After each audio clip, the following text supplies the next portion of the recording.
So showroom దగ్గరకు వచ్చేసాము. ఒకసారి లోపలికి వెళ్ళిపోయి షోరూంలో ఎస్టిమేషన్స్ తీసుకుందాము. సో ఫైనల్లీ మొత్తానికి అయితే ఎస్టిమేషన్ కంప్లీట్ అయిపోయింది మంది. చలో రైట్. హై టు ఆల్, నేను మీ link traveler. So finally all India road trip ప్రిపరేషన్లో వచ్చేసి ఎపిసోడ్ నెంబర్ 6 అనమాట ఇది. ఇఫ్ ఇన్ కేస్ మీరు ప్రీవియస్ వీడియోస్ కనుక చూడకపోతే మీరు కింద డిస్క్రిప్షన్లో ప్లేలిస్ట్ లింక్ పెడతాను. అసలు లింక్ క్లిక్ చేసి ఒకసారి ప్రీవియస్ వీడియోస్ కూడా చెక్ చేయండి ఒకసారి. సో లాస్ట్ వీడియోలో మనం డిస్కస్ చేసుకున్నట్టు మన all India road trip preparations కోసము ఫైనాన్షియల్ బడ్జెట్ ఎంత అవుతుందో ఎస్టిమేషన్ డివైడ్ చేసుకుందాం అనుకున్నాం కదా. సో అందులో వచ్చేసి వెహికల్ ఎంత కాస్ట్ అవుతుందో చూసుకుందాం అనుకున్నాము. సో ఆ వెహికల్ కాస్ట్ ఎంత అవుతుందో ఒకసారి షోరూమ్కి వెళ్ళేసి ఎస్టిమేషన్ తీసుకొని వద్దాం ఇవాళ. అండ్ ఆల్సో నా లైఫ్లో ఒక ఇంపార్టెంట్ పర్సన్ అక్కడ ఉన్నాడు అనమాట. సో వాడిని ఇప్పుడు పరిచయం చేస్తాను మీకు. వాడిని కలిసి అటు నుంచి షోరూమ్కి వెళ్ళిపోదాం. షోరూమ్కి వెళ్ళిపోయి ఒకసారి ఎస్టిమేషన్ తీసుకొని మళ్ళీ బ్యాంక్లో ఎంత లోన్కి వెళ్ళాలి ఏంటనేది ఒకసారి క్లారిటీ వస్తుంది మనకి. ఫైనల్ రెస్టారెంట్ దగ్గరికి అయితే వచ్చేసాము. మనోడు బయలుదేరాడంట, ఒక 5-10 మినిట్స్లో వచ్చేస్తాను అని చెప్పాడు. అంతవరకు వెయిట్ చేసి వాడు వచ్చిన తర్వాత షోరూమ్కి బయలుదేరిపోదాం.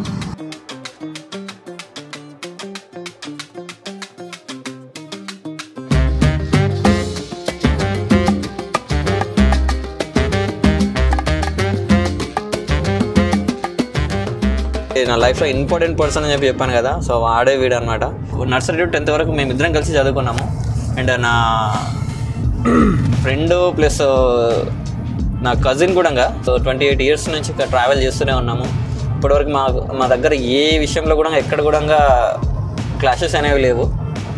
సో నువ్వేం చెప్తావు మరి క్లాషెస్ రాకపోవడానికి రీజన్ ఏమని చెప్తావు? ఒకవేళ అడిగితే ఎవరైనా మన ఇద్దరి మధ్య రాకపోవడానికి కమిట్మెంట్.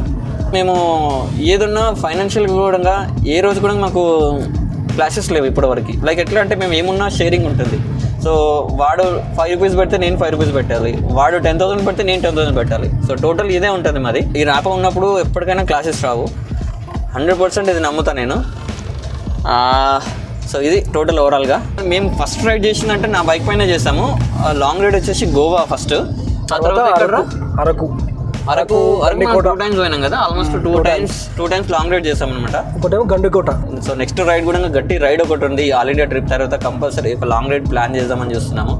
సో వీటితో పాటు నైట్ రైడ్స్ అయితే కంప్లీట్. అసలు నైట్ రైడ్లు అయితే మేము చెప్పుకోవద్దు, ఎన్నో అంటే ఎన్నో. అసలు నిద్ర రాలేదంటే ఆటోమేటిక్గా నేను వాడు మూడ్ ఆఫ్ ఉన్నా, నేను మూడ్ ఆఫ్ ఉన్నా, call చేసినంటే automatic night rides.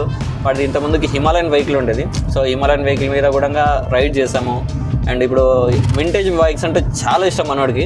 So ఇప్పుడు ఎదురా బైక్ ఏది SD. సో SD క్లాసిక్ ఇది 78 మోడల్ 1978. సో 1978 మోడల్ వాడుతున్నాడు ఇప్పుడు అనమాట. సో ఇది ఒక్కటే కదా, చాలా బైక్స్ కూడా మార్చాడు వీడు. రాయల్ ఎన్ఫీల్డ్ ఆ ఫొటోస్లో మీకు ఇక్కడ పెడతాను వీడి దగ్గర నుంచి కలెక్ట్ చేసుకొని. సో ఇప్పుడు ప్రజెంట్ వాడేది మాత్రం SD క్లాసిక్ అనమాట. సో వింటేజ్ కలెక్షన్స్ అయితే సూపర్ ఉంటాయి వీడివి. ఆల్మోస్ట్ ఆల్ ప్యాషన్ అనేది దాన్ని తీసుకోవడం అనేది సెకండరీ, దాన్ని మెయింటైన్ చేయడం ఇంకా ఇంకా ఇంకా క్రిటికల్ ఉంటుంది వింటేజ్ బైక్స్లలో. సో ఎంత స్ట్రగుల్ ఉంటుంది ఏంటనేది, ఆ స్ట్రగుల్ ఎంత ఫేస్ చేసినా కూడా దాని నుంచి వచ్చే క్రేజ్ వేరే ఉంటుంది. ఒక రైడ్ చేసుకుంటే స్ట్రగుల్ మొత్తం మర్చిపోతుంది. లైక్ అట్లా ఒక్క రైడ్ చాలా అంతే ఆ స్ట్రగుల్స్ మొత్తాన్ని తీసేయడానికి. రియల్గా చాలా అంటే చాలా ఉంటుంది. వింటేజ్ బైక్స్ మెయింటైన్ చేసే వాళ్ళకి ఐడియా ఉంటుంది దాని మీద ఏంటనేది. సో ఆ రేంజ్, ఆ క్లాసిక్ అనేది రాదు రెగ్యులర్గా, ఎవరికి రాదు అది. మనవాడికి అర్జెంట్ కాల్ వచ్చిందని చెప్పేసి ఇప్పుడే నన్ను షోరూమ్ దగ్గర వదిలేసి వెళ్ళిపోయాడు. సో షోరూమ్ దగ్గరకు వచ్చేసాము. ఒకసారి లోపలికి వెళ్ళిపోయి షోరూంలో ఎస్టిమేషన్ తీసుకుందాము. ఎస్టిమేషన్ తీసుకుని అటు నుంచి మళ్ళీ నెక్స్ట్ ప్రాసెస్ ఏంటో చూద్దాం ఇక.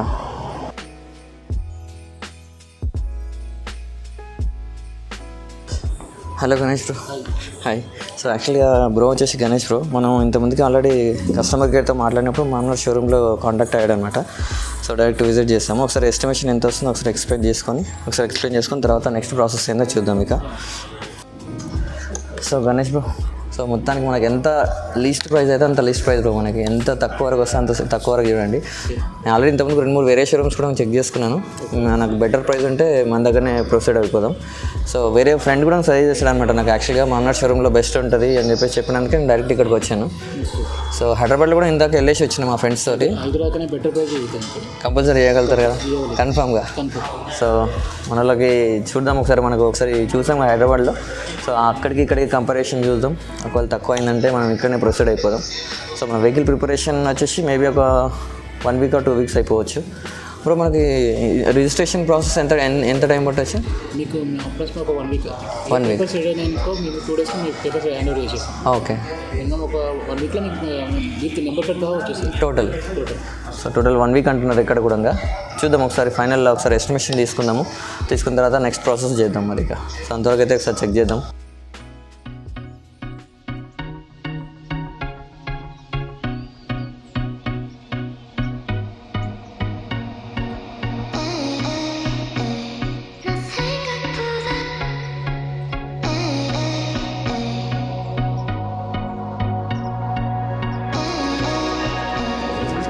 సో ఫైనల్లీ మొత్తానికి అయితే ఎస్టిమేషన్ కంప్లీట్ అయిపోయింది మంది. గణేష్ భాయ్ అయితే మొత్తం లీస్ట్ ఎంతవరకు కావాలో అంతవరకు తీసుకొచ్చాడు. సో టోటల్ ఎంత అయింది బ్రో? మొత్తం 640కి ఫైనల్. 640 ఫైనల్ చేశారు. మన ప్రైస్ వచ్చేసి యాక్చువల్గా 67,000 6,70,070 కదా, 670. సో మనకు టోటల్ ఎస్టిమేషన్లో 6,70,000 వచ్చిందనమాట.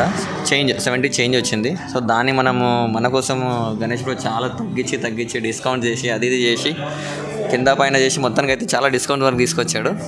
సేమ్ ఓవరాల్ సిటీ ప్రైస్ ఉందనుకోండి, బట్ కాకపోతే బ్రో ఏమన్నా అంటే మీరు అక్కడిక్కడ ఛార్జెస్, ట్రావెలింగ్ ఛార్జెస్ అవి ఉంటాయి కదా, అవన్నీ చాలా ఎక్స్ట్రా హెడేక్స్ వస్తాయి. సో మనకు నియరెస్ట్ దగ్గర ఉంటుంది కాబట్టి ఏ ఇష్యూస్ ఉన్నా ఏమన్నా దగ్గరికి రావచ్చు, ఈజీగా ఉంటుంది అన్నట్టు అంటున్నారు. సో ఇంకా ఏం బెనిఫిట్స్ ఉండొచ్చు బ్రో మనకి ఇంట్లో నుంచి తీసుకుంటే, షోరూమ్ నుంచి తీసుకుంటే? సర్వీస్. ఓకే. సర్వీస్ మన లోకలే కాబట్టి మనకు టైప్ ఉంటే బెటర్. ఓకే. రేపు నాటికి ఇండివిజువల్ ఏ ప్రాబ్లం అయినా కానీ మన పర్సన్ చెప్పి ఎక్స్ట్రా ఎనీ టైంలో ఫోన్ ప్రాబ్లం ఉండొచ్చు. నార్మల్ అదర్ షోరూమ్కి వెళ్ళారు అనుకోండి, వాళ్ళు ఇప్పుడు సపోజ్ ఎగ్జాంపుల్కి హైదరాబాద్ వెహికల్ తీసుకున్నారు.